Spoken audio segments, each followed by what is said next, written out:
Hey everyone! In today's video, I will teach you how to scan for virus on an iPhone in quite simple steps. Let's dive in. If you suspect your iPhone might have a virus or malware, follow these steps to identify and fix the issue. This will result to the following. Click on the Settings app. Click at the sign, which is your Apple ID at the top. Scroll down to see the devices that will show your Apple ID. Any devices unknown to you should be tapped on then. Select Remove from Account. This helps protect your Apple ID. Return to the main settings and click on Privacy and Security. Locate location services at the top of your iPhone screen. Look for notifications of any app using your location that you don't want or don't recall installing. It is suggested to toggle off the location services while undergoing diagnosing. Now, in Privacy and Security, click on Safety Check. This feature enables the ability to unfriend or block people, applications, and gadgets. If you are still worried, it has what is called the Emergency Reset to safeguard data and applications. It also makes you set a new password, which was a good option that they included in the app.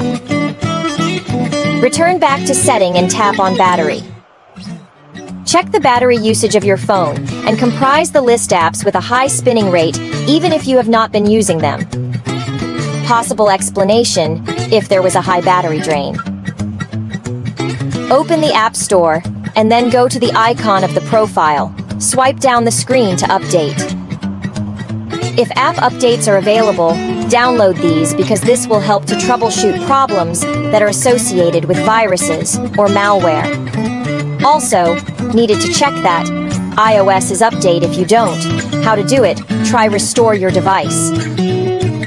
If you still think there is a problem, tap the Settings app, then swipe down and tap on the General option, then the Transfer or Reset iPhone feature.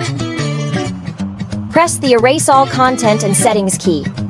This will also sync your phone, restore its settings to factory, and give you clean working copy of iOS and germane applications on your Apple device. If you have done all these and the problem is still persistent, it is advisable to go to an Apple store for a lookup. If you enjoyed this video, please like and suggest other videos you would like me to create. Don't forget to subscribe and hit the red bell icon to be notified when I post a new video. I have shared tips I got recently on how to actually use it, but any questions or experiences you have, post in the comments below. That is all for Tech Library videos.